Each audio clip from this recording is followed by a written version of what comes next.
कल हमने आपको खबर दिखाई थी कि बहराइच में कैसे भेड़ियों का आतंक देखने को मिल रहा है। मासूम बच्चे खास तौर पर इन खूंखार भेड़ियों के निशाने पर हैं। अब एक लंगड़े भेड़िए की तलाश की जा रही है जो कि बहुत ही खूंखार और खतरनाक बताया जा रहा है।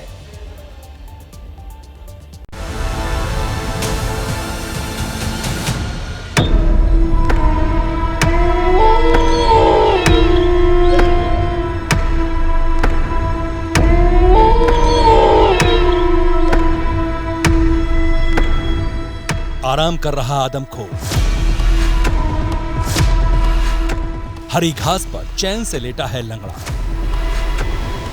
आपके टीवी स्क्रीन पर जो भेड़िया नजर आ रहा है ये वही है जिसने 50 दिनों से बहराइच की नींद गायब कर रखी है।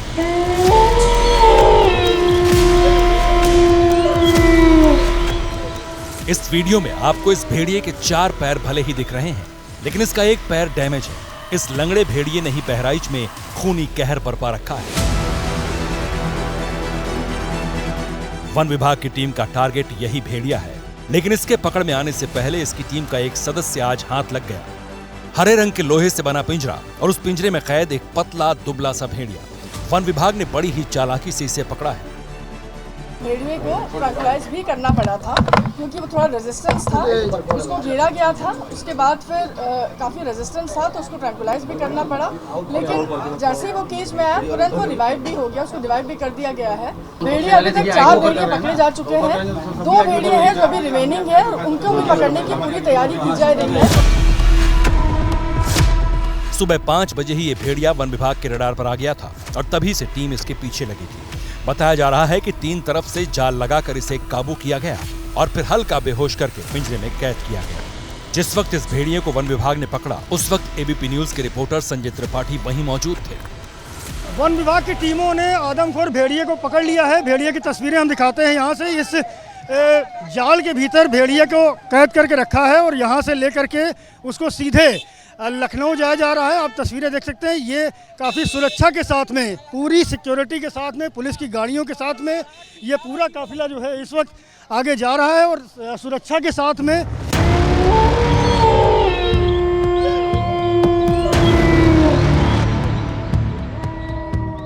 इस चौथे भेड़िए को नदी किनारे गन्ने के खेत से पकड़ा गया है। पकड़े जाने के बाद पिंजरे को काले रंग की पन्नी से ढक दिया गया और सुरक्षा के बीच गोरखपुर के चिड़ियाघर ले जाया गया। वन विभाग की टीम की माने तो कुल 6 भेड़िए थे जिन्होंने इस पूरे इलाके में सनसनी मचा रखी थी। इनमें से 4 को अब तक पकड़ा जा चुका है। 3 पहले पकड़े गए थे, ये चौथा आज पकड़ा गया है। बाकी 2 बचे हैं जिनकी तलाश जारी है। अब आज के डेट में हमारे अनुसार 2 हैं, कम से कम 2 हैं वहाँ पे, जिसको हम लोग अभी भी टीम लगी हुई है, कोशिश में है कि उसको हम लोग पकड़ लें। कितनी टीमें काम कर रही हैं अभी वहाँ और इसके अलावा क्या क्या आप इक्विपमेंट्स यूज़ कर रहे हैं, क्या क्या टेक्निक्स यूज़ कर रहे हैं? लगभग 10 टीमें हमारी काम कर रही है, रात दिन काम कर रही है। हमारी जो टीम थर्मल ड्रोन कैमरा पे लगी हुई है वो केवल उसकी बिहेवियर के अनुसार उसको लोकेट करने पर लगी हुई है, जिसके अनुसार हमारी बाकी जो टीम है रेस्क्यू करने वाली पहुँच रही है। ये जो 4 भेड़ियों का ड्रोन वीडियो कई दिनों से वायरल हो रहा है, इसे देखकर कंफ्यूज मत होइए क्योंकि इनकी कुल संख्या 6 थी। ड्रोन कैमरे में कैद ये वीडियो कुछ दिन पहले का है, इसलिए इसमें 4 दिख रहे हैं। इस वीडियो के 2 भेड़िए पकड़े जा चुके हैं और लंगड़ा सहित 2 अब भी पकड़ से दूर हैं।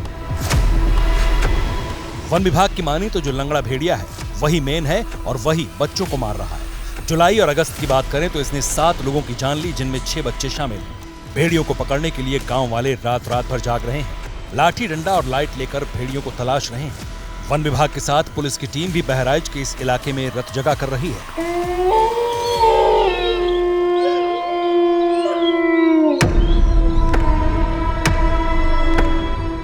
भारत नेपाल की सीमा पर करीब 35 किलोमीटर का इलाका है, जिसके 3 दर्जन गांवों में इन आदमखोरों की दहशत कायम है। हाल ये हो गया है कि रात छोड़िए दिन में भी गांव वाले बच्चों को पढ़ने के लिए स्कूल नहीं भेज रहे। आप देख सकते हैं इस वक्त यहाँ पर मिड डे मील बंट रहा है। सारे बच्चे बैठकर खाना खा रहे हैं, लेकिन इनमें से बहुत सारे बच्चे अभी स्कूल नहीं आए हैं। आजकल पिछले 1-1.25 महीने से ये जो भेड़िए का आतंक है बहुत ज़्यादा है। हाँ, जैसे भटौली जो गांव है, तो भटौली गांव में एक छोटी सी बच्ची को जो मतलब स्कूल में पढ़ती थी उसको उठा के ले गया और मार डाला, उसका शव खेत में मिला। इस तरह से बहुत घटनाएं यहाँ पे आ रही हैं सर। तो उस वजह से यहाँ बहुत प्रॉब्लम हो रही है। छात्र संख्या गिर रही है आपके स्कूल से, ये बड़ी चौंकाने वाली जानकारी दे रहे हैं। 20 to 30% छात्र संख्या गिर गई है यहाँ पे। फिलहाल सबका टारगेट एक है और वो है लंगड़ा भेड़िया।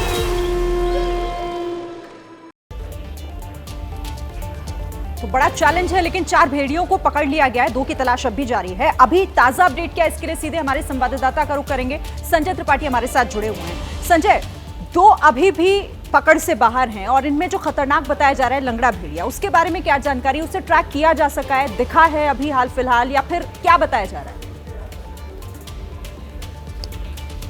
देखिए, कल ही उसका एक तस्वीर आई थी, ड्रोन कैमरे से क्लिक किया गया था। उसमें वो एक घास के झुंड में बैठा हुआ है, भीतर अकेला है। और जो एक्सपर्ट्स हैं वन विभाग के, उनका ये दावा है कि ये जो भेड़िया है, इसके जो पग मार्क्स चेक किए गए हैं वो 5 से 6 सेंटीमीटर बड़े हैं। और इन पग मार्क्स में ये गौर करने वाली बात है कि एक पैर उसका तेज पड़ता है और दूसरा पैर हल्का पड़ता है। तो ये माना जा रहा है कि वो बहुत चल पाने में सक्षम नहीं है और इसी कारण से वो शिकार, जो नेचुरल कोर्स होता है शिकार का, वो नहीं कर पा रहा है। आसान शिकार यानी वो मानव बस्ती में घुस रहा है और वहाँ जाकर के छोटे बच्चों को अपना निशाना बन रहा है। और यही आपने देखा शिरीन, किस तरह से 9 लोगों को अब तक शिकार बना चुके हैं ये भेड़िए, जिनमें से 8 छोटे छोटे बच्चे हैं। और ये जो घटनाएं हो रही हैं, इसको लेकर के पूरे के पूरे बहराइच के लगभग 36 गाँव ऐसे हैं जो दहशत का शिकार हैं। जी संजय, आप लगातार इन इलाकों में घूम रहे हैं, कई लोगों से आपने बातचीत भी की है। जरा आपके आसपास जो लोग नजर आ रहे हैं गांव के, उनसे भी पूछिए कि क्या अभी उनकी फीलिंग है, जिस तरीके के हालात बने हुए हैं, क्या कह रहे हैं, सरकार से कुछ अपील करना चाहते हैं एबीपी न्यूज के माध्यम से? भले ही एक भेड़िया पकड़ गया हो अखिलेश, लेकिन अभी भी जो 2 शेष भेड़िए हैं जिन पर यह शक है कि आदमखोर हैं और उनकी वजह से भी कई सारे लोगों की जानें गई हैं, उनको लेकर के ये सारे जो ग्रामीण मेरे साथ खड़े हैं, ये छोटे छोटे बच्चे मेरे साथ खड़े हैं, ये दहशत में हैं, डरे हुए हैं, क्योंकि छोटे बच्चों को और वृद्धों को ही अब तक भेड़िए ने शिकार बनाया है। आपके आस पड़ोस के गाँवों में कई घटनाएँ ऐसी हुई हैं जहाँ भेड़िए ने बच्चों को मारा है। इसको लेकर के आप लोग क्या सोच रहे हैं? क्या लग रहा है कि अब जो एक भेड़िया पकड़ा गया उससे ये दहशत थमेगी? दहशत तो है हम लोगों का।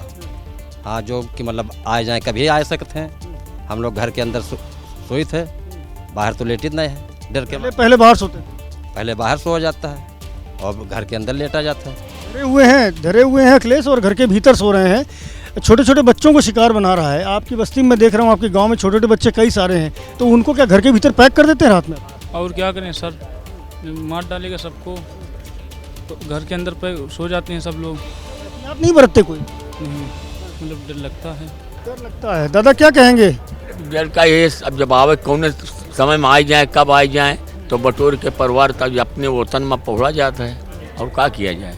और खुले में लेटते थे तब इस तरह कोई दहशत नहीं थी? कोई नहीं, सुना गा है कि सबसे हल्ला हुआ है तब से सब अंदर। और जिस तरह से भेड़िए का आतंक है अखिलेश, उसके बाद से ये सारे लोग डरे हुए हैं। छोटे छोटे बच्चे जो हैं उनको घर के भीतर पैक करके और तब रात में सोते हैं, क्योंकि भेड़िया छोटे बच्चों को ही ज्यादातर अपने निशाना और बना रहा है। इसीलिए डर अभी भी बना हुआ है, लेकिन इन्हें उम्मीद है कि अब प्रशासन जिस तरीके से एक्टिव है, इन्हें मदद मिलेगी और वो डर और भय का माहौल भी खत्म होगा। बात अब हरियाणा चुनाव की कर लेते हैं, जहां कांग्रेस हो या फिर बीजेपी, दोनों में ही मंथनों का दौर जारी है। अब से थोड़ी देर बाद बीजेपी की तीसरी बैठक होने वाली है। वहीं 2 दिनों से कांग्रेस भी टिकट को लेकर लगातार मीटिंग कर रही है।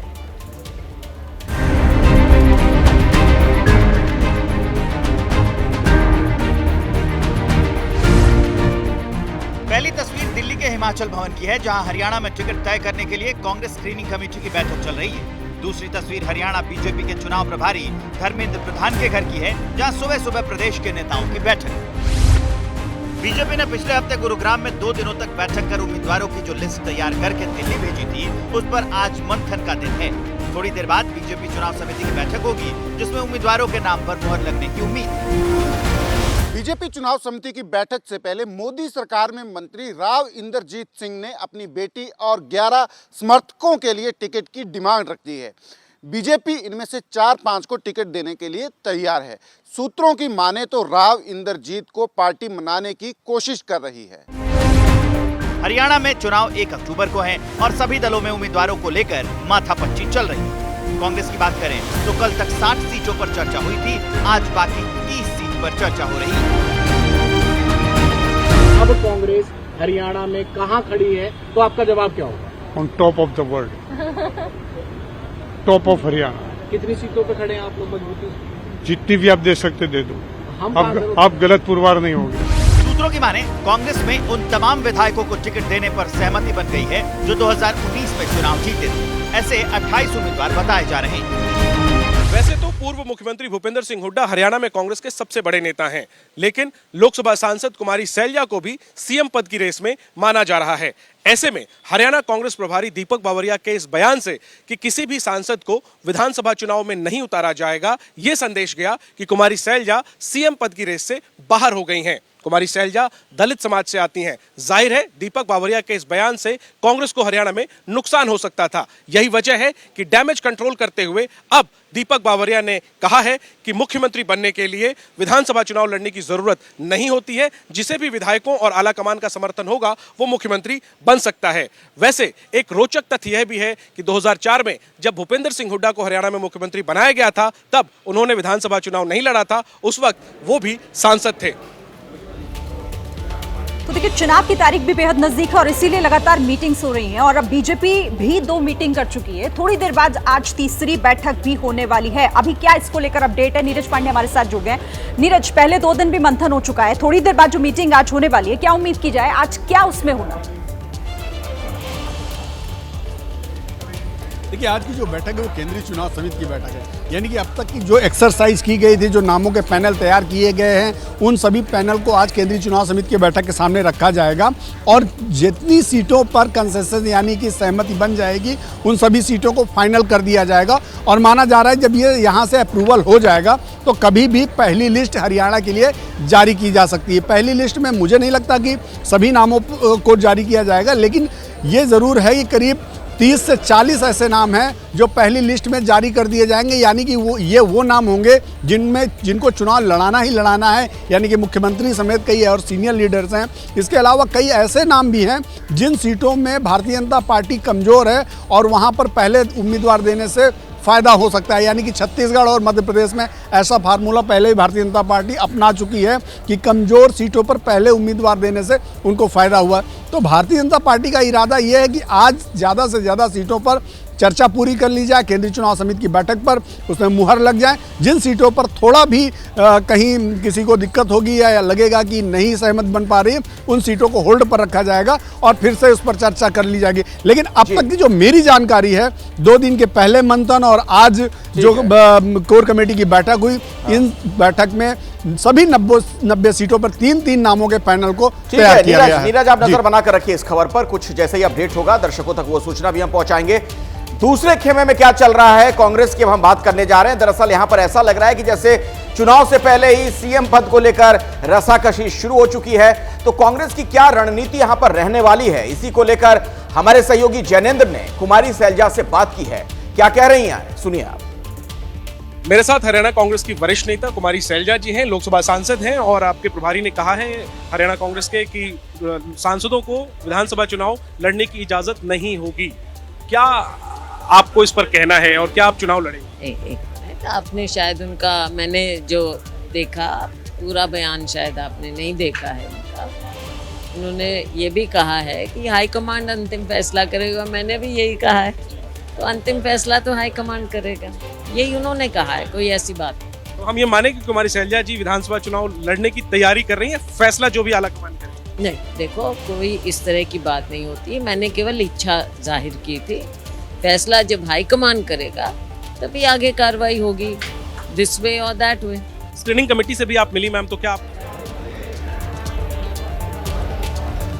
अच्छा, इसी बीच आपको एक बड़ी खबर भी बता दूं। देखिए चुनाव की तैयारियां हो रही हैं और इसी बीच ईडी के एक्टिव होने की भी खबर है। भूपेंद्र हुड्डा के खिलाफ कार्रवाई की तैयारी में है अभी ईडी, जो जानकारी इस वक्त मिल रही है। इस वक्त की बड़ी खबर, चुनावों के बीच इस वक्त ईडी का एक्शन, मनी लॉन्ड्रिंग के मामले में कार्रवाई की तैयारी हो रही है। हरियाणा में बड़ी कार्रवाई, भूपेंद्र हुड्डा और MRMGF के खिलाफ कार्रवाई।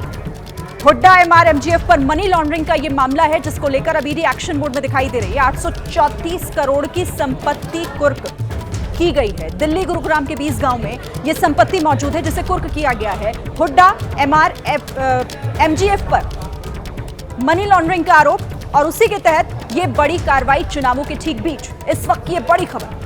तो चुनावों से पहले चुनाव की तैयारियां चल रही हैं और इसी बीच ईडी भी एक्शन मोड में दिखाई दे रहा है। मनी लॉन्ड्रिंग का ये मामला है जिस पर कार्रवाई हुई है।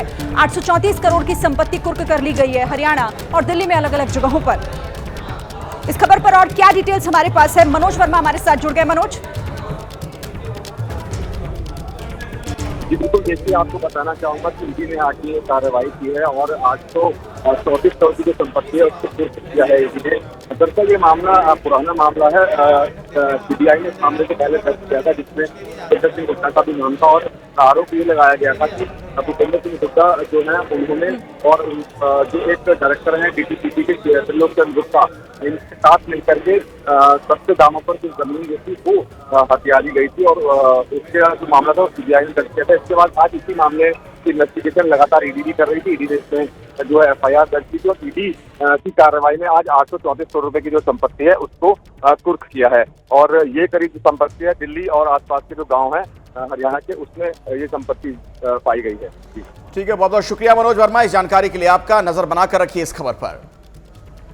खबर महाराष्ट्र से, जहां पर छत्रपति शिवाजी महाराज की मूर्ति क्या टूटी। ऐसा लग रहा है कि एनडीए में दरार पड़ गई हो और अब आलम यह है कि अजीत पवार जो कि वहां पर डिप्टी सीएम भी हैं, वो सरकार पर ही सवाल खड़े कर रहे हैं, बीजेपी को घेर रहे हैं। उनकी पार्टी के लोग अब इस पर प्रदर्शन तक कर रहे हैं। तो किस तरीके से सियासी संग्राम की स्थिति इस पर नजर आ रही है, आपको दिखाते हैं।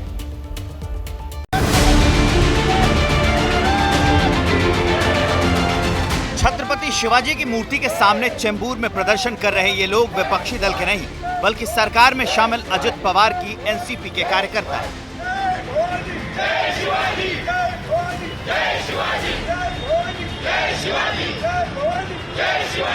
छत्रपति शिवाजी की मूर्ति को लेकर डेप्यूटी सीएम अजित पवार की एनसीपी ने अपनी ही सरकार के खिलाफ मोर्चा खोल दिया है।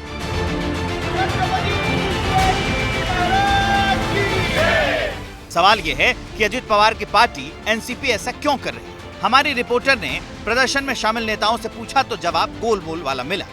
संजय राउत कह रहे हैं आंदोलन क्यों कर रहे हैं, इस्तीफा दें अजित पवार। छत्रपति शिवाजी महाराज न सिर्फ महाराष्ट्र के बल्कि पूरे भारतवासियों के लिए एक दैवत के नाम पे माने जाते हैं और उस दैवत के पुतला का ऐसा गिर जाना और होना पूरे देशवासियों की और महाराष्ट्र वालों की भावना है कि उनको ये इस चीज का बहुत दुख हुआ है। छत्रपति शिवाजी महाराज का जो पुतला गिरा है, जिस कारण से गिरा है, उनके ऊपर कार्रवाई हो और यही माध्यम से हम लोग मूक आंदोलन यहाँ पे कर रहे हैं।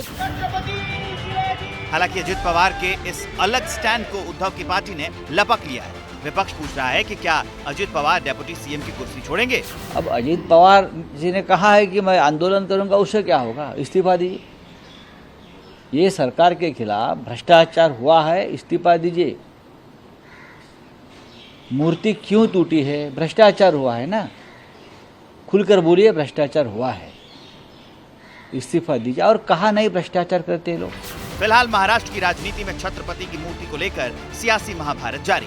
पुणे में उद्धव की पार्टी के कार्यकर्ताओं ने सिंहगढ़ किले पर जाकर राज्य सरकार के पुतले को किले से फेंक दिया। 1 सितंबर को अघाड़ी के सभी दल मिलकर साझा विरोध प्रदर्शन प्रदेश भर में करने वाले हैं। फिलहाल आज कोल्हापुर से गई फॉरेंसिक की टीम ने किले में जाकर घटना की जांच पड़ताल की है। सिंधुदुर्ग के राजकोट किले में सोमवार को छत्रपति शिवाजी की मूर्ति टूटकर गिरी, जिसे फिलहाल ढक दिया गया है। विपक्ष इसे सियासी मुद्दा बना रहा है। सरकार डैमेज कंट्रोल में जुटी है।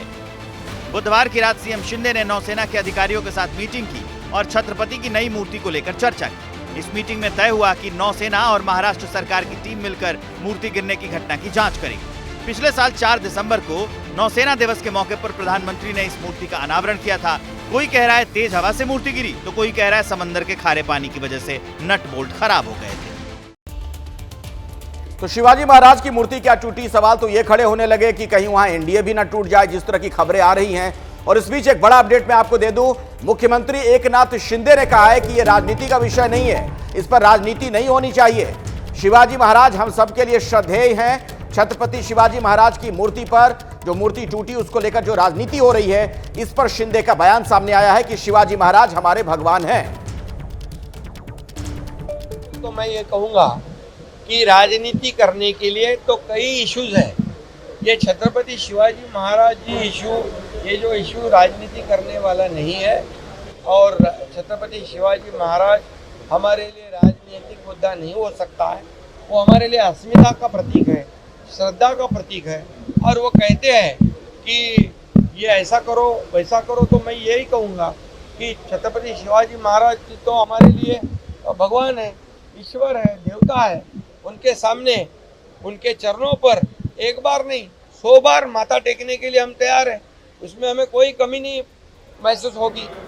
मध्य प्रदेश के कटनी की बात करते हैं, जहां पर कैमरे में पुलिस वालों की गुंडागर्दी रिकॉर्ड हुई थी। दरअसल सोशल मीडिया पर एक वीडियो काफी वायरल हो रहा है। कल आपने एबीपी न्यूज पर यह खबर भी देखी थी, जिसमें अब एक्शन भी हुआ है और सरकार ने पुलिस वालों को सस्पेंड कर दिया है। इस वक्त की ये बड़ी खबर, कटनी कांड में एबीपी न्यूज की खबर का असर देखने को मिला। खबर दिखाए जाने के बाद थाना प्रभारी सहित 5 पुलिसकर्मियों को सस्पेंड कर दिया गया है। सीएम मोहन यादव के आदेश के बाद यह कार्रवाई हुई है, जिसमें पुलिस वाले हैवानियत करते हुए दिखाई दे रहे थे। कटनी कांड में एबीपी न्यूज की खबर का असर।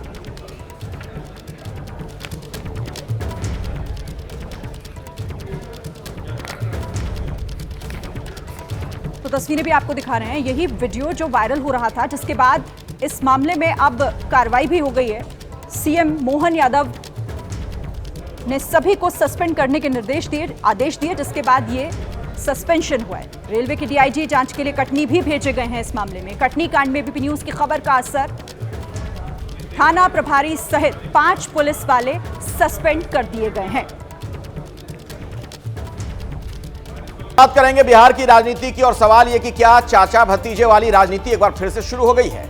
पिछले दिनों में आपने देखा कि चिराग पासवान ने अपनी ही सरकार के कुछ फैसलों के खिलाफ एक तरीके से स्टैंड ले लिया। तो सवाल यह खड़ा हो रहा है कि क्या कुछ खिचड़ी पक रही है बिहार में, क्या कुछ नया होने वाला है।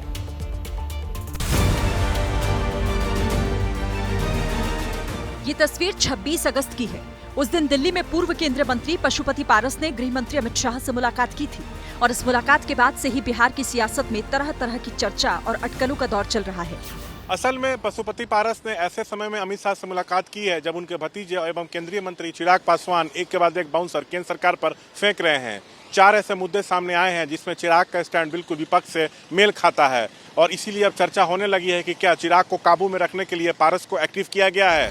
किसके मन में क्या चल रहा है ये तो वही जानता है, लेकिन जो सामने दिख रहा है उसको लेकर चर्चा और गॉसिप्स हैं। एबीपी न्यूज से बात करते हुए पशुपति पारस कह रहे हैं कि वो एनडीए का हिस्सा हैं और गृह मंत्री ने मुलाकात में उन्हें भविष्य का भरोसा दिया है। क्या बिहार को लेकर कोई बातचीत हुई? देखिए, राज को राज रहने दीजिए, राज कुछ ओपन नहीं होना चाहिए।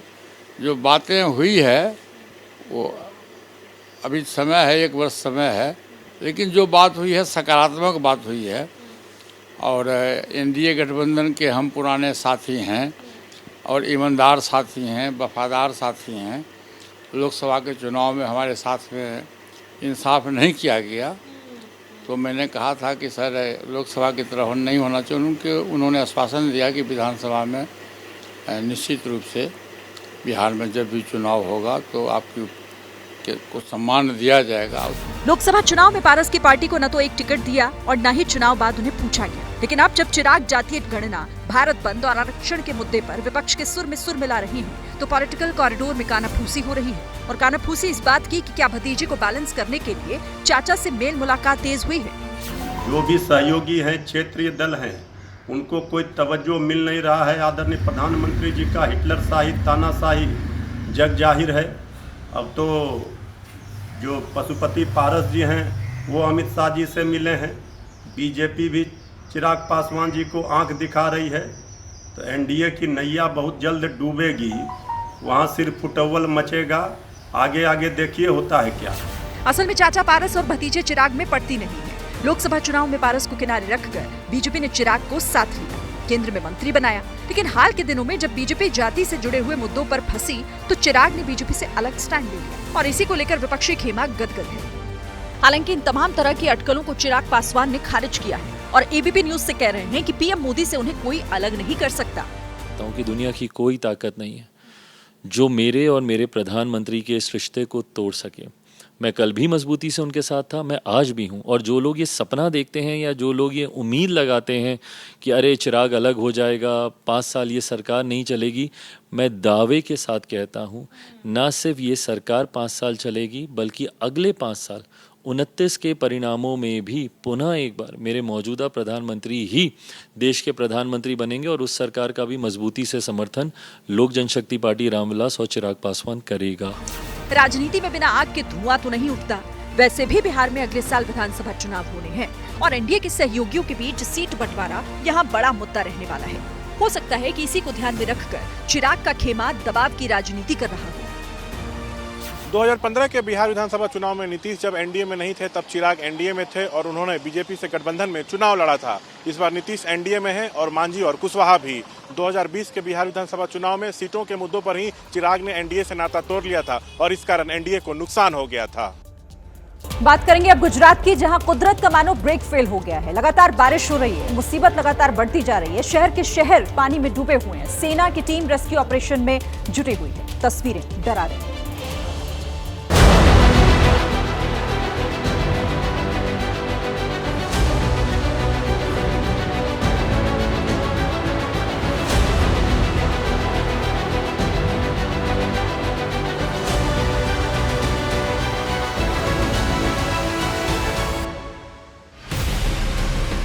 गुजरात के शहर बदल रहे हैं लेकिन तस्वीर नहीं। बरसात और इसके बाद जल जमाव ने गुजरात की जिंदगी पर ब्रेक लगा दिया है।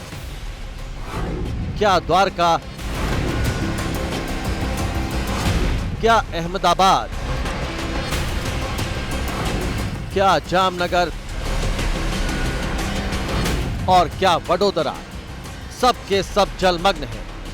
सबसे पहले आपको गुजरात के वडोदरा लेकर चलते हैं, जहां के हालात इस वक्त बेहद खराब हैं। स्थिति में पहले से कुछ सुधार जरूर हुआ है, लेकिन अभी भी लोगों को अपने घरों पर कैद होने पर मजबूर होना पड़ रहा है। हम इस समय सोसाइटी के भीतर पहुंच चुके हैं और यहाँ की जो तस्वीरें हैं उसको आपको देख के पता लगेगा कि किस तरह से, देखिए ये लोग तैयार हैं यहाँ पर जिनको रेस्क्यू किया जाएगा।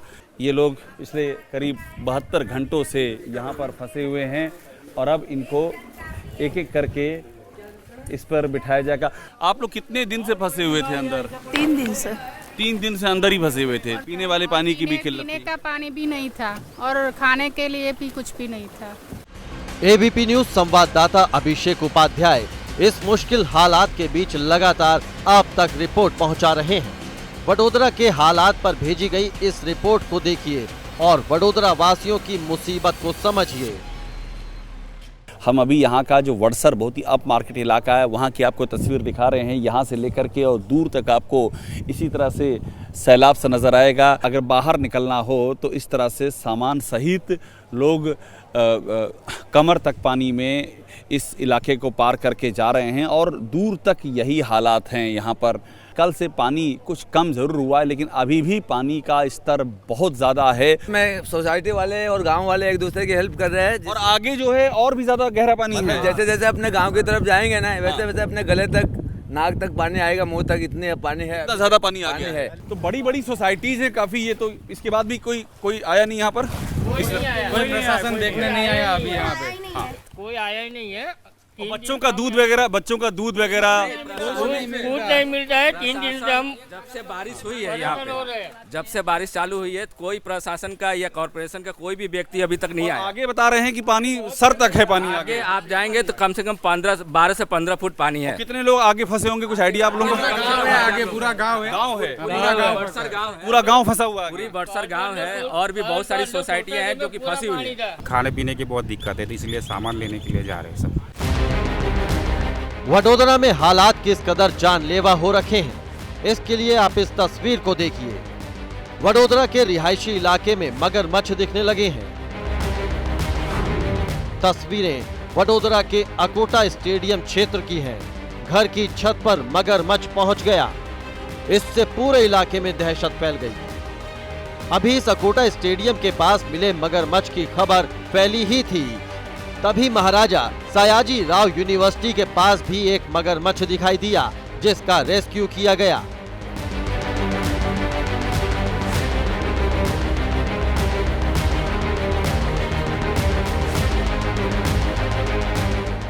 वन विभाग की टीम ने पकड़े गए दोनों मगरमच्छों को विश्वामित्र नदी में छोड़ दिया।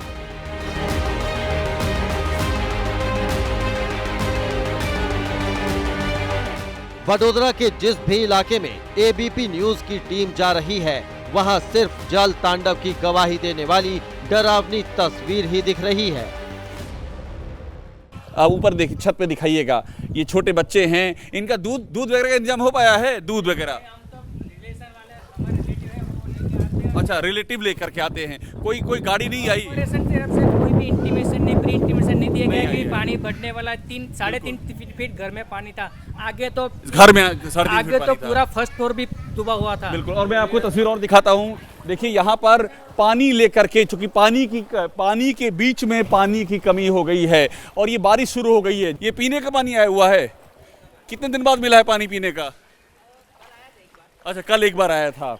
हम 15 जग लेके आए 1000 लीटर। अच्छा, और दूध 50 लीटर लेके आए। अच्छा, दूध भी लेकर के आए? दूध भी लेकर आए हैं। थोड़ा दिखाइएगा राजेंद्र जी, यहाँ पर ये दूध बांट रहे बच्चों को। बच्चों को दूध की दिक्कत है यहाँ पर? हाँ, दिक्कत है। हम लोग कम से कम कल से यही चीज हम लोग कर रहे हैं, दूध और पानी का वितरण कर रहे हैं।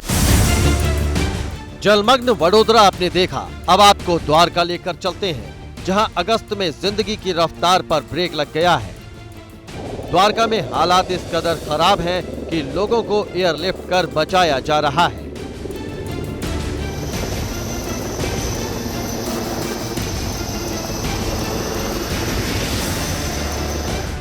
रेस्क्यू की दूसरी तस्वीर भी देखिए।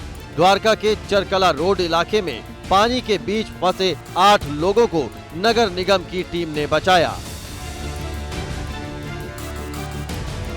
एबीपी न्यूज की टीम लगातार आप तक गुजरात के अलग अलग हिस्सों से रिपोर्ट पहुंचा रही है। एबीपी न्यूज संवाददाता हिरेन राजगुरु जाम रावल गांव पहुंचे। इस गांव में वर्तु नदी का पानी आ गया है। ऐसा लग रहा है जैसे पूरे गांव में ही नदी बह रही है। तस्वीर देखिए, पहली ही तस्वीर ये जामरावल आउटपोस्ट पुलिस स्टेशन की तस्वीर है। पुलिस स्टेशन पूरा का पूरा पानी में गरकाव है और यहाँ से पानी का प्रवाह भी बढ़ रहा है। इससे आगे की तस्वीर दिखाएंगे। ये तस्वीर है यहाँ की हाई स्कूल की। हाई स्कूल भी पूरी की पूरी पानी के अंदर गरकाव हो चुकी है। और तो कुदरत के प्रकोप के आगे आपने देखा गुजरात का हाल बेहाल है और यहाँ के कई वो शहर जो आधुनिक माने जाते हैं, स्मार्ट सिटी हैं तथाकथित, वहां भी जल निकासी की कोई समुचित व्यवस्था नजर नहीं आ रही है। देश के बाकी हिस्सों में किस तरीके के हालात हैं, बाढ़ और बारिश के बाद किस तरह की स्थिति बनी हुई है, वो भी आपको दिखाते हैं।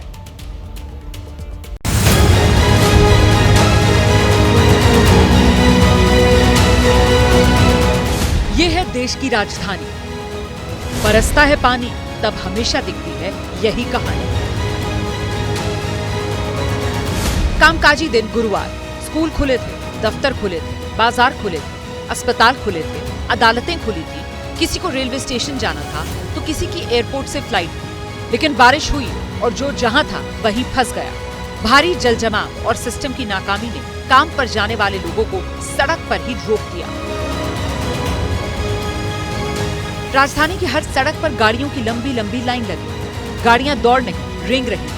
कुछ घंटों की बरसात ने दिल्ली की रफ्तार पर ब्रेक लगा दिया। समय बढ़ता गया लेकिन जाम की स्थिति में कोई बदलाव नहीं हुआ। एबीपी न्यूज संवाददाता मेघा उपाध्याय की रिपोर्ट के जरिए समझिए आज सुबह से दोपहर तक दिल्ली कैसे सड़क पर फंस गए। मैं इस वक्त धौला कुआं की तरफ आगे बढ़ रही हूँ। ये जो रास्ता है धौला कुआं महिपालपुर एयरपोर्ट की तरफ जाता है और अगर आप देखें तो यहाँ पर घंटों का ट्रैफिक जाम है। तकरीबन यही लेन में हम पिछले 1 घंटे से फंसे हुए हैं। इस वक्त मैं दिल्ली जयपुर एक्सप्रेसवे पे हूँ। ये रास्ता आगे जयपुर की तरफ जाता है, एयरपोर्ट गुड़गांव को जोड़ता है और आप ज़रा यहाँ की तस्वीरें और हालात देखिए तो सड़क तकरीबन पानी में डूबी हुई है और आगे देखिए लंबा ट्रैफिक जाम। यहाँ आने में सेंट्रल दिल्ली से तकरीबन 20 से 30 मिनट लगता है लेकिन आज मुझे 1.5 घंटे से ज़्यादा का समय लगा है। दिल्ली के जिस भी इलाके में देखेंगे आपको सिर्फ सड़क पर कतारबद्ध और जाम खत्म होने का इंतजार करती तस्वीरें ही दिखेंगी। अब आपको दिल्ली से दूसरे राज्यों में लेकर चलते हैं। ये दिल्ली से सटा यूपी का नोएडा। यहाँ ऐसी मूसलाधार बारिश हुई कि विशालकाय पेड़ गिर गया। पेड़ की चपेट में घर के बाहर खड़ी कार आ गई और पूरी तरह क्षतिग्रस्त हो गई।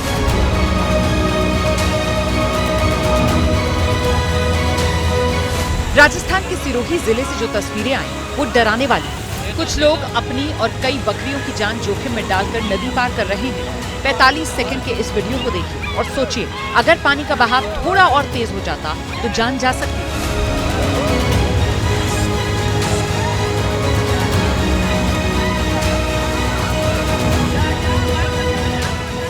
उत्तर प्रदेश के मैनपुरी में तो बारिश की वजह से 2 मंजिला मकान ही रह गया, जिसमें दबने से 3 महिलाओं की मौत हो गई। इस खबर ने पूरे इलाके में हड़कंप मचा दिया। मृतक महिलाओं की उम्र 35 साल, 32 साल और 30 साल थी। हरियाणा के जींद में सुबह से हो रही लगातार बारिश के बाद नरवाना में जल जमाव हो गया। बाजार बंद है, लोग घरों में कैद हैं। जो निकल रहे हैं उन्हें पानी में डूबकर खतरों से खेलकर रास्ता पार करना पड़ रहा है। कुदरत के इस कहर की चपेट में शहर के शहर आ रहे हैं। ऐसे में खुद का और अपने परिवार का ध्यान रखिए, क्योंकि जान है तो जहान है। झारखंड के पूर्व मुख्यमंत्री चंपाई सोरेन ने जासूसी वाले मामले में पहली बार अपनी चुप्पी तोड़ी है। उन्होंने दरअसल ये कहा है कि कोलकाता और दिल्ली में मेरी जासूसी हुई, मुझसे मिलने वाले लोगों की फोटो ली गई, लेकिन मैं इन सब से डरने वाला नहीं हूं। तो जासूसी कांड को लेकर चंपाई सोरेन ने ये बातें कही हैं और झारखंड सरकार पर उन्होंने बहुत ही गंभीर आरोप लगाया कि मेरी जासूसी करवाई गई। कोलकाता और दिल्ली में जो लोग मुझसे मिलने आए उनकी तस्वीरें क्लिक की गई। हम तो संघर्ष करके आए हैं। हम लोग कुछ भी कर दे, जो हमारा मन सही है, सोच सही है, ये सब हमको कुछ बिगाड़ नहीं सकेगा। ये कलकत्ता से भी वो लोग फॉलो कर रहा था, वहाँ भी पकड़ा गया, वहाँ थाना पुलिस तक नहीं, तो वहाँ का मैनेजमेंट उसको वो होटल मैनेजमेंट बोलता है आप इस तरह से किसी का बिना इजाज़त से आपको फ़ोटो नहीं लेना चाहिए। उसी तरह यहाँ भी दिल्ली में भी बाद में पूछताछ करने के लिए थाना वालों को लेके गया। ये जो बहुत दिन से उसी तरह का हम उस सब को सुन के और हमारा मजबूत हो गया कि हमको कदम बढ़ाना होगा। जिस तरह से वो लोग का जो